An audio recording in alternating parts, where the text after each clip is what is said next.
Sabemos que Estados Unidos es una gran potencia, una superpotencia, pero sabemos que estamos en un esquema de mundo multipolar, ¿no? Y uno dice, bueno, Cuba está muy complicado, está tal vez en uno de los peores momentos que le ha tocado vivir en las últimas décadas.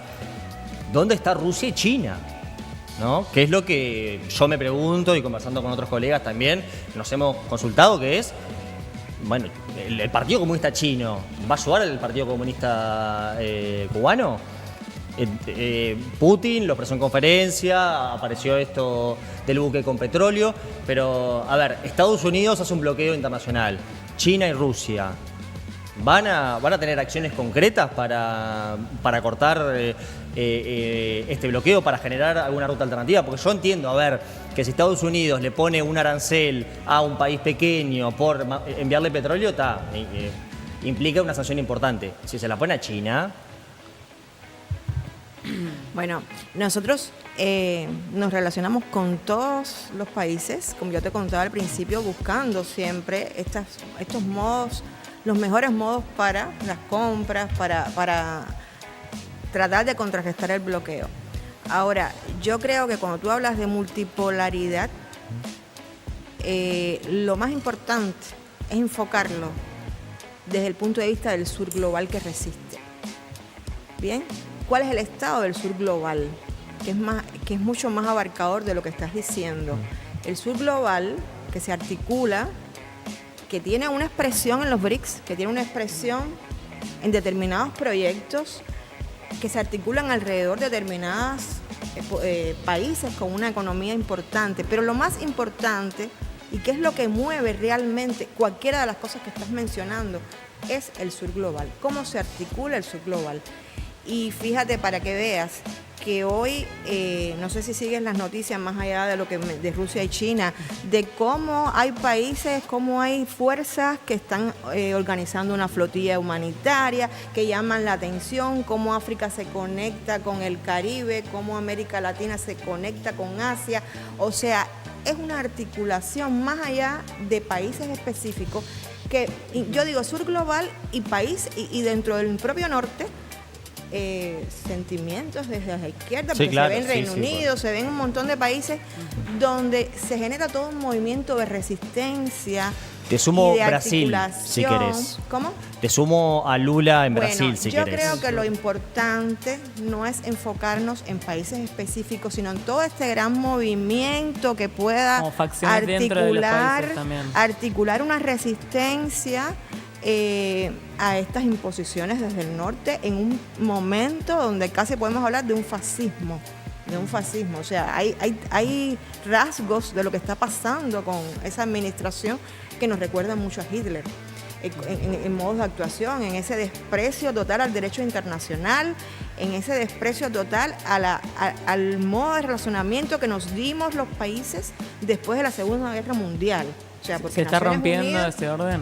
¿cómo? ¿Te parece que se está rompiendo el orden? Claro, si usted se va a los organismos internacionales, si usted todo lo que se conversa en Naciones Unidas lo desconoce, si usted trata de todo, incluso desde el marco regional interamericano, porque te digo que lo que está pasando hoy desde la administración Trump, de alguna manera desconoce todo el articulado democrático que está escrito en esta región, desde la Corte, la Comisión de Derechos Humanos y todo eso. O sea, ellos no les interesa nada de eso. O sea, ellos van más allá y es un tema muy preocupante. O sea, que hoy los conceptos, por eso te decía las etiquetas, los conceptos de democracia, derechos humanos, todo eso que se cacarea mucho en los grandes medios, hoy quien está atacando esos mismos conceptos que se escribieron en un momento es el propio Estados Unidos,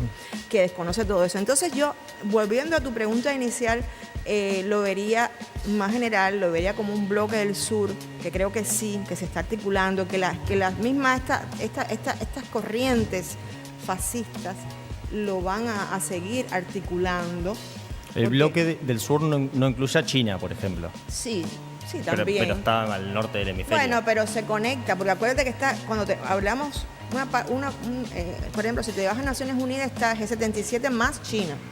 O sea, sí se articula mucho con el sur y participa y trata China en África y en América Latina tiene muchos socios comerciales, tiene muchos. Exacto, pero igual se relaciona con procesos de estos de inclusivos, de alternativos, a lo que ya conocimos como todo ese sistema, por ejemplo, si vas a las finanzas, como ese sistema financiero internacional de Bretton Woods que nos impusieron.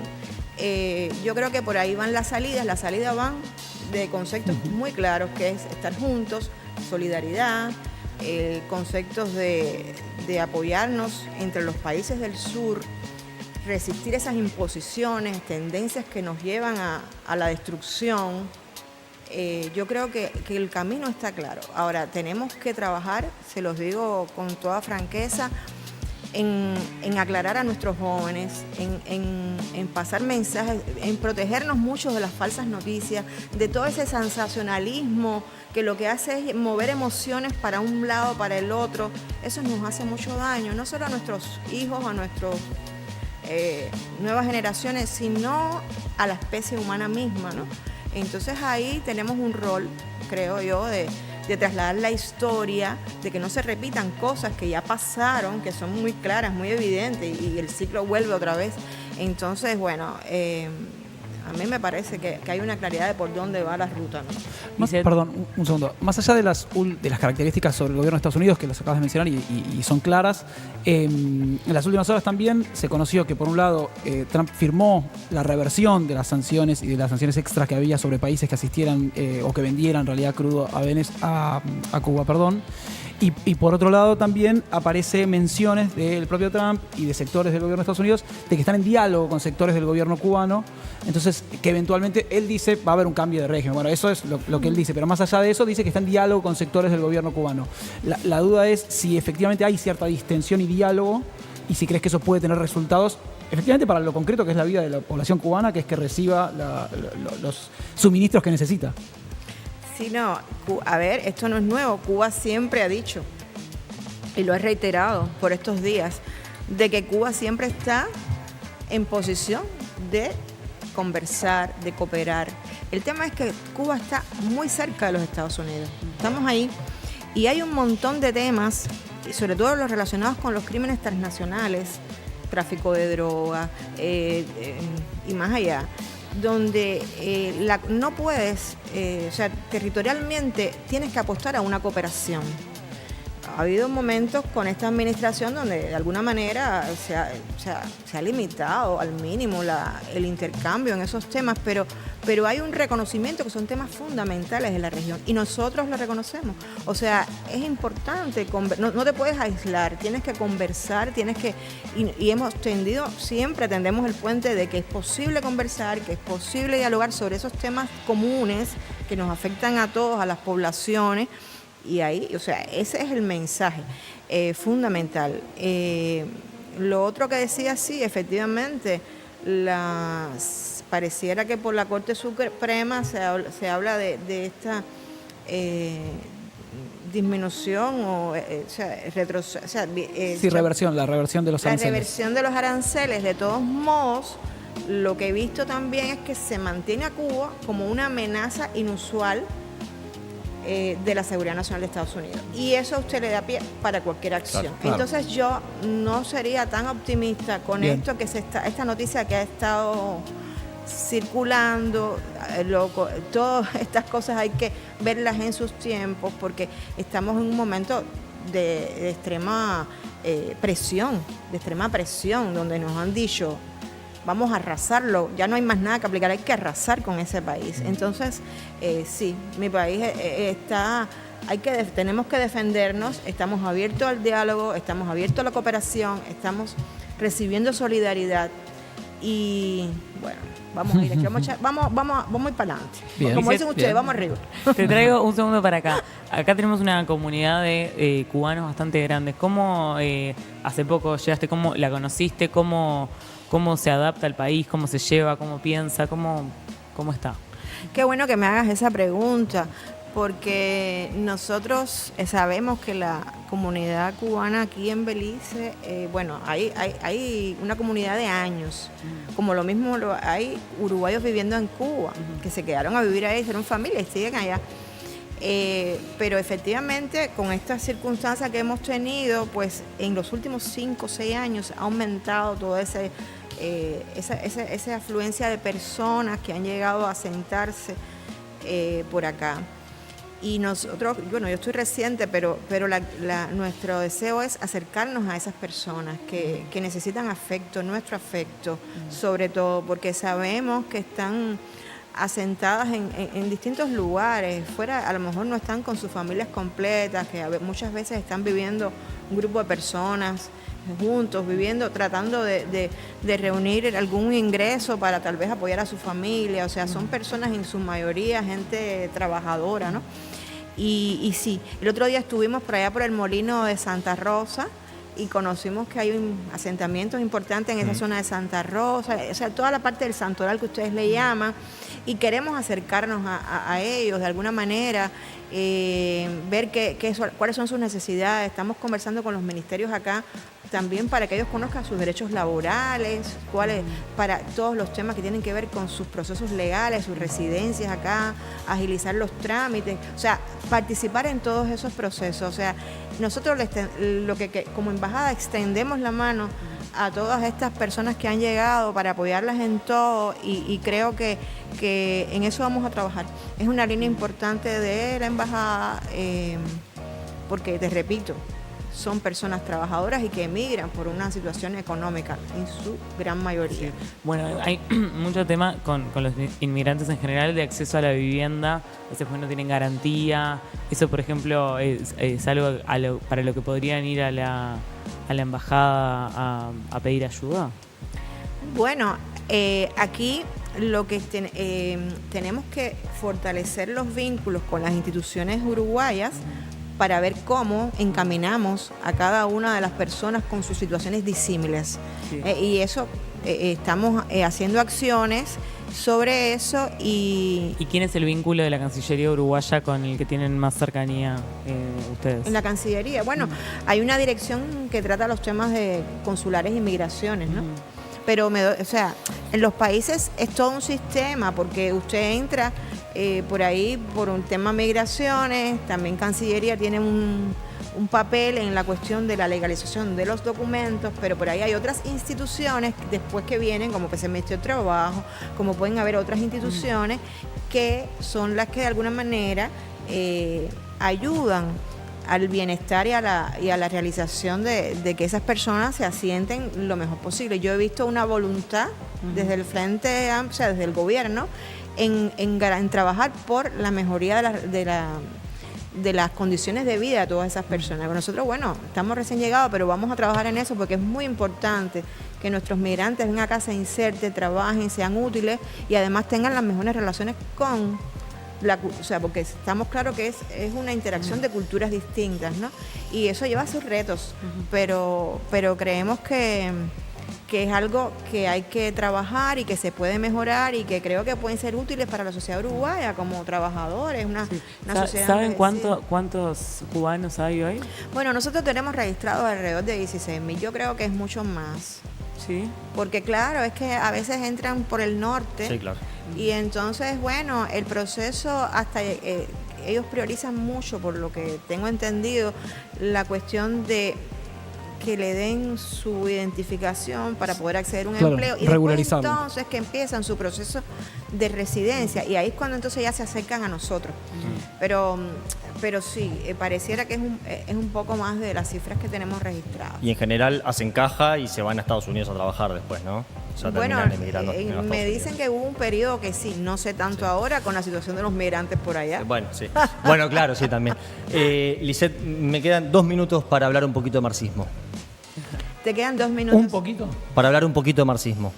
¿Un poquito de marxismo? De marxismo. ¿De marxismo? No, se puso teórico. Desde el punto de vista del desarrollo de las fuerzas productivas, a ver, que también tengo la misma pregunta se la haría a alguien del gobierno actual, que es un poco particular de Venezuela, pero Desde la Revolución Cubana en el 58 hasta la caída del muro en el 89, ponele hasta el 80, hasta antes de la perestroika, Cuba tuvo el apoyo de la URSS, que fue fundamental desde el punto de vista de los recursos, para desarrollar una industria productiva que trasciende un poco lo que son los servicios del turismo, lo que es una industria más primarizada, centralizada en la caña de azúcar, el tabaco, y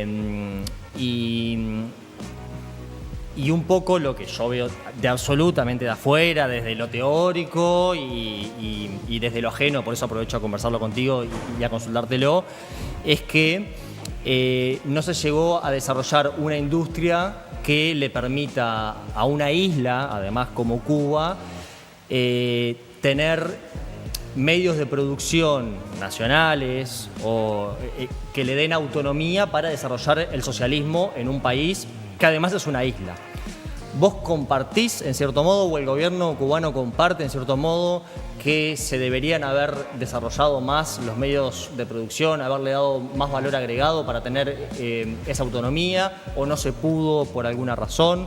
¿Compartís esta apreciación? Mira, yo creo que la decisión de apostar al turismo, como tú mismo dices, en los años 90, fue una decisión muy lógica. ¿Sabes por qué? Porque Cuba, como el Gran Caribe, todos vivimos del turismo. Si tú revisas todas las islas del Gran Caribe, donde está Cuba, ¿de qué viven las islas? Turismo y servicios. A eso apostó Cuba. Lo que pasa es que no nos dejaron. El tema ahora mismo está en que han forzado, después de toda esa inversión enorme en turismo, han forzado a un grupo de turistas, o sea, a los europeos y al Asia y tal, si viajan a Cuba, pues les restringen visas, sí, y le claro, dan sanciones. no puedes ir. Pero eso no se lo hacen al resto de los países, pero lo que te quiero decir es que la decisión de apostar al turismo y a los servicios profesionales fue una decisión que respondió a nuestro momento histórico. Bueno, claro que tienes que ahora, si ya nos han cerrado todas las fuentes de ingresos, si el turismo está deprimido, porque fuerzan y sancionan al que vaya. Si los servicios profesionales, si persiguen todos los servicios profesionales, porque a Cuba se le persigue cualquier ingreso, bueno, pues tendremos que, por supuesto, que apostar a otros modos que, como tú dices, puede ser el autoabastecimiento, formas que existen, ¿sabes? Claro. El tema está en hacerlo más extensivo, porque, te repito, tenemos que sobrevivir y todas las decisiones de política económica que hemos tomado nos las han perseguido, nos las han tratado de obstaculizar. Eso entiendo, pero claro, la transición hacia el turismo como principal fuente de ingresos o como apuesta principal fue luego de la caída del muro, entre los 60 y los 90, con el apalancamiento de la URSS. ¿No se vio como una estrategia central el desarrollo de la industria que deje de ser tan primarizada y darle valor agregado justamente para el abastecimiento? Siempre se vio el tema de generar producciones a lo interno como estrategia, sí. Se vio lo que en un contexto más global, por supuesto que para el desarrollo, el turismo es una fuente mucho más rápida. Es lógico también. Y hubo un momento en que dijimos, el turismo por muchos años fue el motor de muchas poblaciones y del desarrollo de muchos municipios de la isla, realmente. Entonces, y eso fue hasta hace muy poco, ¿no? Uh-huh. Después de la COVID es que empieza toda esta cosa. Pero también te voy a decir, nosotros apostamos fuerte al desarrollo de una industria científica y de centros científicos importantes. O sea, lo que te quiero decir con eso es que el desarrollo de inversiones y la economía cubana tuvo estrategias interesantes, ha tenido estrategias interesantes, pero con esta persecución horrible no nos han dejado repuntar y tener esos efectos que pudieran ser palancas para el desarrollo de otras industrias en Cuba. De todos modos, yo te digo, mira, hoy hay industrias como por ejemplo diría la informática que tienen un desarrollo súper interesante en nuestro país. ¿Y por qué? No solo por los talentos, sino por el nivel de encadenamientos que hay entre el sector público y el sector privado, por la cantidad, porque hemos ido ya viendo por nosotros mismos la importancia de las alianzas, de una empresa que genera alianza con otros sectores, con los sectores productivos. Y esto de alguna manera genera también impulsa a otros sectores ya de la esfera productiva. En eso estamos. Yo te digo que cuando hablamos de soluciones creativas no es pura retórica. Hay modelos dentro de la propia industria nacional para avanzar y creo que por ahí vamos. O sea, Socialismo con peculiaridades cubanas. claro, es un modelo muy a lo nacional y además con las manos y los pies Atados. amarrados Sí, y atados. Eso seguro. Quiero Pero- decir que acabo de buscar un pasaje a Cuba, porque me diste ganas. Te vas. Ah, te digo, te motiva, bueno. Y me dijo, destino restringido. Por razones regulatorias no podemos mostrar resultados para la búsqueda. Leer más. Puse leer más y me mandó a la página de la US Department of Treasury. Sanciones y programas a países. O sea, ¿Qué hijo de puta? no me dejó ni buscar un pasaje a Cuba. Retiro todo lo dicho. Pero ¿Saben igual, qué? pero igual en una época... Marcho ahora en 2 días. Si quieren que hagamos el programa desde ahí, vamos. En una época existía la política por parte de Cuba, vos hablas de soluciones creativas, de no sellar pasaportes, justamente Sí, por las sanciones que recibían los Como en visitantes. Israel. ¿Eso no rige más? Sí, pero igual. Pero aún- igual la gente, ¿Tú o sea, crees que la tiene miedo. persecución es feroz? Pasaje No, Cuba. perfecto. A Cuba ha quedado fuera Horrible. casi del sistema financiero Vuelos internacional. baratos. Sí, claro, Los eso sí, bancos no, es casi verdad. no tenemos banco para funcionar. Es o sea, verdad. Yo igual tengo amigos que hace 2 o 3 años fueron a Cuba en modo turista. ¿no? Sí. claro, no, Solo no. ida. A ver, estamos. Hay vuelos solo ida, no puedo Claro. volver. Bueno, porque Vas tipo desertora. a tu propia El suerte. capitalismo. Dice que encontró vuelos solo de ida, Solo no de ida. vuelta. De ida. No, pero sí, las aerolíneas ¿No puedo están volver? viajando. Sí, sí. Las aerolíneas están No, pero está bien viajando. Por aclarar ejemplo, esto, bien. Copa va y viene con el petróleo, o sea, le da bien. Sí. México va y viene. O sea, Porque esos son los- cerca, o sea, le alcanza. No, pero esos son los puntos fundamentales de entrada de la Claro. región. Caray, Por ahí claro. después otras aerolíneas de Europa 33 siguen viajando, pero se reabastecen en otros lugares. En fin, eso Ok. es lo que te quiero decir es que Sigue se pasando. mantiene. Lo principal es que te toman medidas así para volverte, o sea, para... ¿qué No hay para volver de verdad. No hay ofertas disponibles. No, o sea, el bloqueo es hasta psicológico para cualquier persona que quiera pensar en Cuba, ¿no? Bien, yo tengo una última y esto es así. Creo que casi 70 años de bloqueo hablan de, como vos bien señalabas, no solo las necesidades de soluciones creativas, sino también de las imposibilidades que ha tenido Cuba para desarrollar, como señalaba Marcos, fuerzas productivas para el autoabastecimiento, fuerzas industriales, valor agregado, etc.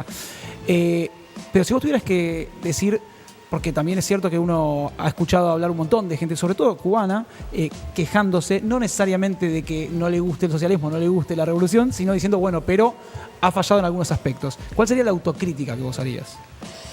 Mira, yo creo que nosotros nos hemos atrasado un poco en la aplicación de elementos que se aprobaron en la Constitución en el año 19, que tienen que ver con la descentralización de lo que es el Ejecutivo hacia nivel de barrio, o sea, la aplicación de todo lo que tiene que ver con los temas territoriales desde el punto de vista de que los gobiernos municipales jueguen el papel importante, y lo otro es fomentar otros modos de participación popular a nivel. Eso es un reto para todos, o sea, no solo para Cuba. Yo me doy cuenta cuando converso con compañeros acá que el reto de usted atraer a la participación popular y a involucrarlos en los proyectos, esa es la esencia de cualquier proceso. Acá le llamamos tercer nivel de gobierno y si le preguntás a cualquier persona de la calle, no sabe lo que es el tercer nivel de gobierno. ¿Los ediles? No, son los consejos municipales. Los consejos municipales, digamos, todo lo que tiene que ver con Claro, la pero descentralización. eso Pero es muy interesante, por esencial. ejemplo, Yo banco a los cómo ediles. se hace la constitución del 19, con muchísima participación popular, vecinal y demás, ¿no? Claro, se aprueba toda esa descentralización, todo ese tema de los intendentes, los gobiernos, pero ahora estamos en esta situación de que tenemos que acelerar ese proceso y la salida va por ahí, o sea, a nivel de participación de todos, más involucramiento, que bueno, lo tuvimos en otras etapas, pero nuestra epopeya ahora es que realmente estos gobiernos a nivel local y la participación ciudadana tenga o sea, un nuevo impulso, diríamos, nuevos atractivos para que las personas se sientan parte de que están resolviendo. Claro, eso es decir, problemas. y efectos concretos. Digo, democratizar implica también que esa participación garantice un efecto. sino es que denunciativo, que es lo que sucede en muchas partes del mundo. Sí, sí. Es que es un reto desde la subjetividad, desde cómo los humanos reciben esto y por otra parte cómo se involucran en procesos interesantes y cómo saltan porque nosotros, a ver, nuestra población siempre tuvo el libre acceso a estudiar, a hacerse profesional, a hacerse médico, a hacerse lo que quisiera hacer. Y todos estos migrantes, muchos de ellos, a lo mejor si le preguntas, tú dices, son médicos, Sí, muy o sea, formados. las personas tuvieron derechos adquiridos de toda la vida, Sí, pero sí. cuando usted tiene un derecho adquirido por años, por ahí no lo valora tanto. Sí, porque es así, porque usted nació con ese derecho y dice, bueno, eso para mí no es importante, ahora lo que yo necesito es consumir. Y como que uno puede ser en cierta medida como los hijos y los padres que se siente y digo, bueno, ¿cuál es mi epopeya? ¿Cuál es mi reto? Bueno, el reto actual es la mayor participación, mayor involucramiento en todos estos procesos de las comunidades que tenemos que resolver, todos los rollos que tenemos aparte, a partir de lo que estamos viviendo, ¿no? Entonces, por ahí hay una ruta interesantísima, yo creo, que para los jóvenes es importante. Nosotros vemos como, por ejemplo, en la COVID, muchos jóvenes se involucraron en ejércitos de muchachos que iban a hacer las pruebas a las casas. O sea, ha habido momentos de estas epopeyas. Yo creo que ahora estamos en un momento de crecernos también, Sí, claro. más que nunca, ¿no? Lisette, embajadora de Cuba en Uruguay, te agradecemos muchísimo por tu tiempo, disponibilidad para preguntas fáciles y difíciles y por haber estado aquí. ¿Cómo pasaste? ¿Ya se acabó esto? Sí. Sí. Ya se acabó. Estamos en el aire. Estamos al No, aire, no, pero estamos vamos al a- aire, pero te estamos. Pero al aire te preguntamos cómo la despidiendo. pasaste. No digas que la ¿Pasaste pasaste bien? mal. Decí que pasaste bien, ¿eh? No, la pasé divino. Ahora estás obligada a decir que la pasaste bien. Ustedes, jóvenes, creo que ese canal hacia ustedes y la transmisión hacia otros jóvenes a uno le preocupa mucho. Le preocupa por nosotros mismos, por nuestros hijos y por el futuro. Entonces, me ha encantado estar aquí por esa posibilidad de que poder expresar lo que nuestra realidad, lo que está viviendo Cuba y también mi percepción de cómo podemos salvarnos. Bueno, muchas gracias y nada, cuando quieras podemos hacer un programa de eso. Porque nosotros no vamos a poder conseguir pasajes.